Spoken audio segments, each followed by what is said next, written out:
In a valley hidden by misty green mountains lived a little girl named Lily.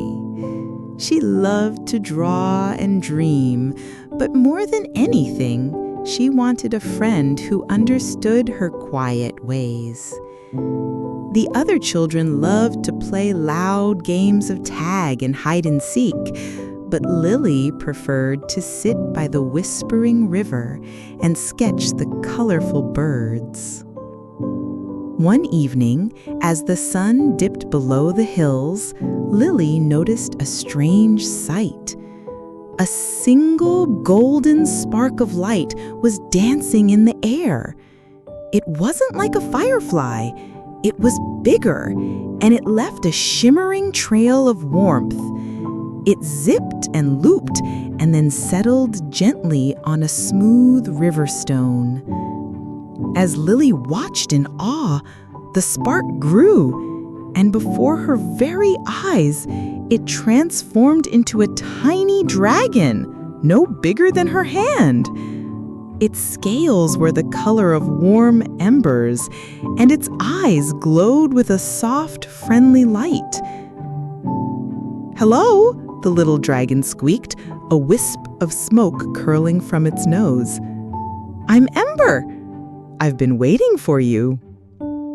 Lily was so surprised she couldn't speak, but she smiled, and Ember flew up to land on her shoulder. From that day on, Ember and Lily were inseparable. Ember wasn't like other pets. He didn't need to eat. He simply absorbed the warmth of the sun and the moon.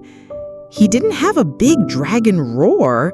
Instead, he chirped and sang songs that sounded like crackling fires and whispered secrets. Every night, Ember would light up the path for Lily and tell her stories of the stars he had visited. Lily, in turn, would draw him magnificent pictures of the world she saw through her eyes. One day, a great storm rolled into the valley. The sky turned a deep purple, and the winds howled like a hungry wolf. A huge lightning bolt struck the ancient hollow oak tree where the animals stored their winter food. The tree caught fire, and the animals panicked. They were all afraid of the flames, and the fire was spreading fast. Everyone looked to the bravest animals, the big bears and the strong eagles, but they were all too scared to go near the fire. Lily's heart pounded. She looked at Ember, and a small puff of smoke came from his nose. His little body trembled, but his eyes were determined. He flew off Lily's shoulder and zipped toward the burning tree. The other animals gasped. "He's a fire dragon!" cried a squirrel.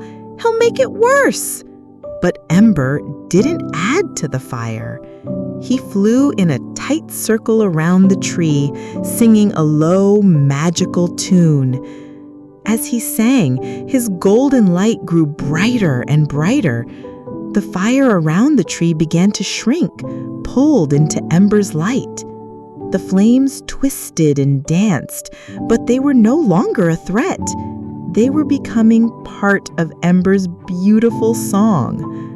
When the fire was completely gone, all that was left was a pile of warm, glowing embers. Ember landed gently, his light a little dimmer, but his eyes sparkling with triumph. The animals were safe, and they all gathered around Lily and Ember. The little dragon, who had once been just a magical spark, had saved the day. From that moment on, the animals no longer saw Ember as just a little creature of fire. They saw him as their hero. The big bears and strong eagles cheered for him, but Ember simply nestled back on Lily's shoulder, and together they watched the stars come out, as they always had. Lily knew that her quiet, unique friend was braver and more magical than anyone could have ever imagined. Moral of the story: Courage isn't about being big and strong. It's about using your unique abilities to help others, no matter how small you are.